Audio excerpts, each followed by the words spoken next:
Not every stock in the market has fallen on hard times. Shares of insurance giant Aflac are down slightly on the year, while the S&P 500 has given up about 16%.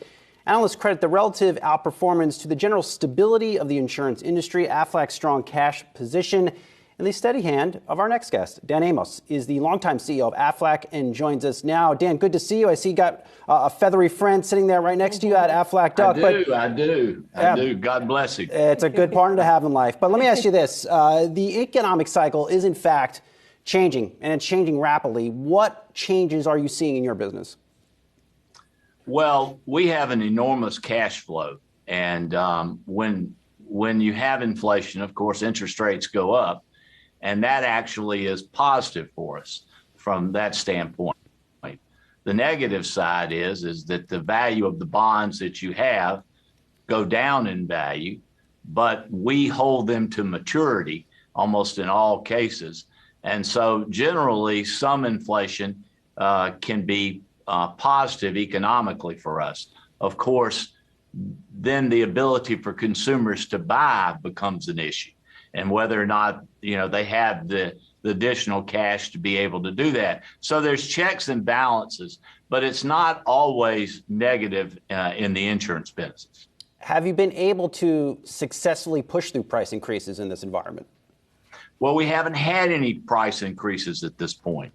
What we do is we introduce a product and it pays a certain amount. It's indemnity in nature. So let's just use the example that we paid $500 a day for every day you're in the hospital.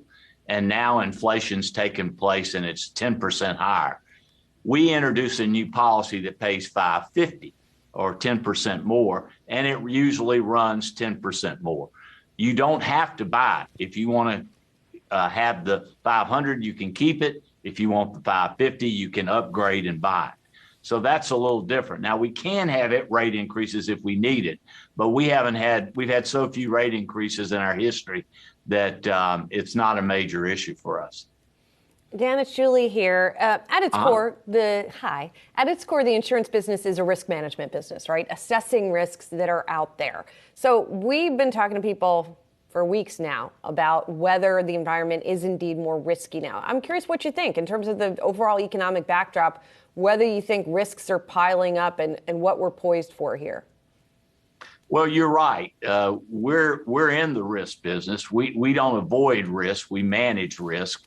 And to be perfectly honest, interest rates were so low for so long, especially with our operation in Japan, that's what began to worry me more than anything. And so as I see interest rates move up a little bit, in many ways, it's less risky for us because those interest rates have been down so long. And what you have to do is you have to reprice policies at some point in time if that interest rate stayed that low. Now, there are other risks, but one of the other areas that helps is we're seeing unemployment relatively low. Most people can find a job if they want a job, and most of our business is written in an employee-employer environment. So these people have jobs. And the other thing, our persistency from COVID has been very good. We saw a little weakness in the first quarter, but we believe we've got to watch it, but we don't think that's a major problem. We hope that's just a glitch that'll come back. To the extent that we have to continue to live with the endemic of COVID, how have you seen that show up in some of the demand from consumers who are looking for supplemental insurance? Well, it's really interesting.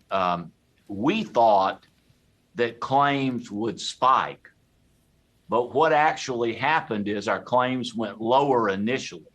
And what we found was people were not going to the doctor. So what we're watching now is what we call a tail on insurance. For example, let's use the example that you went for your physical, a man did, and he was having a prostate exam, or a woman was having breast exam, and they didn't go for 2 years. And all of a sudden, what was going to be a level 1 of cancer ended up being a level 3. That means the costs are going to be much higher going forward.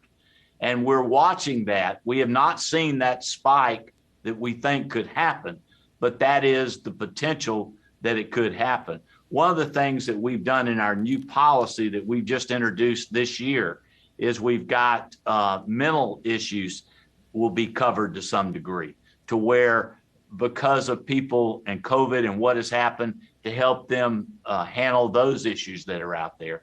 Because the claims were lower, we wanted to find a way to give back some on the loss ratio, so we put that into the policy. Dan, real quick before we let you go, Gilbert Gottfried, longtime voice of the Aflac Duck, tragically passed away recently. Have you chosen a new voice? What are your plans with that? We do have a new voice. Actually, Gilbert Gottfried's been gone several years. And the new voice is we did a search for a new Aflac Duck voice. And believe it or not, we had 11,200 people apply for it. We went across the country. We ended up choosing someone in Minnesota who was not in the industry, but his voice seemed to be perfect. And we've been using it now for over 5 years. That, in fact, is news you can use. We'll leave it there. Dan Amos, CEO of Aflac. Good to see you. We'll talk to you soon. Thank you.